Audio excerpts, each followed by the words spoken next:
Sore hari ini kita mendengar bagaimana kisah seorang raja Yehuda Hizkia yang jatuh sakit dan hampir mati dan dikatakan tidak akan sembuh lagi.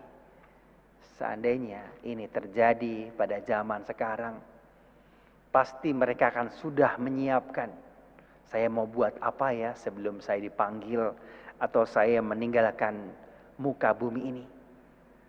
Hizkia berdoa dan akhirnya melalui seorang nabi Yesaya, Allah berfirman dan mendengarkan doa Raja Yehuda ini. Dikasih kesempatan, dikatakan 15 tahun lagi dan nanti kita semua pun juga mengalami itu. Waktunya kapan? Apakah 14 hari lagi? Ditambah lagi PSBB ini? Ataupun 1 bulan lagi? Atau 1 tahun? Atau selama-lamanya?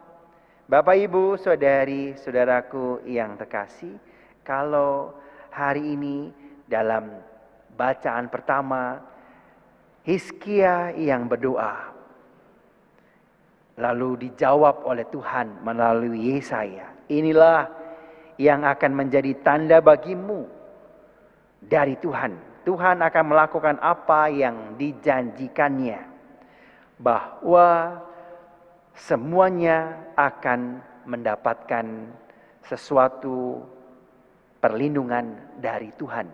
Kalau kita sungguh-sungguh mengikuti, mendengarkan dan berdoa dengan tulus. Itu yang dialami oleh Hizkia. Sedangkan dalam bacaan Injil kita mendengar bagaimana Yesus ditanya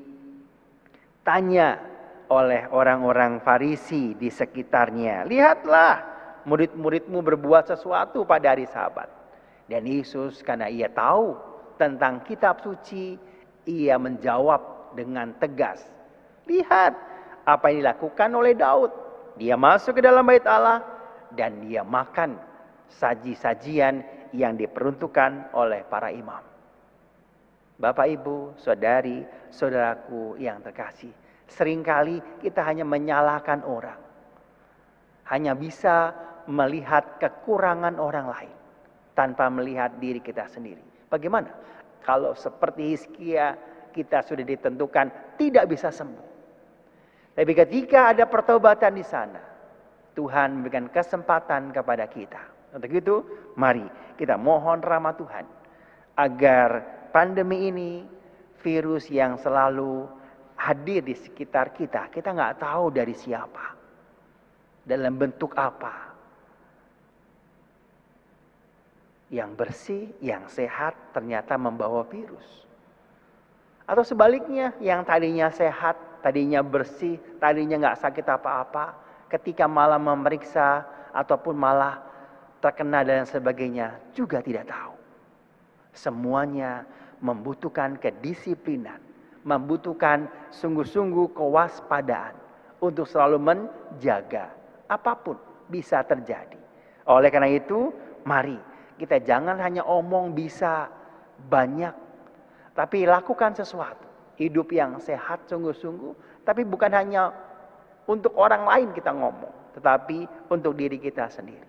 Oleh karena itu, kalau Yesus di kalimat terakhir dalam bacaan Injil mengatakan, yang ku kehendaki ialah belas kasihan, bukan persembahan, bukan melulu sesuatu yang kelihatan, tapi dari dalam sebuah keyakinan, keberanian.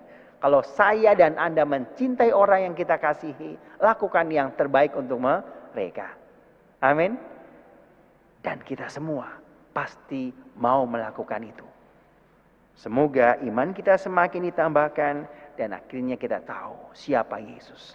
Dialah anak manusia dan dia Tuhan atas hari Sabat.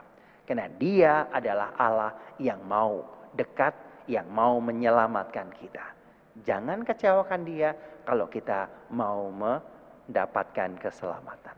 Kemuliaan kepada Bapa dan Putera dan Roh Kudus, seperti pada permulaan, sekarang, selalu, dan sepanjang segala abad.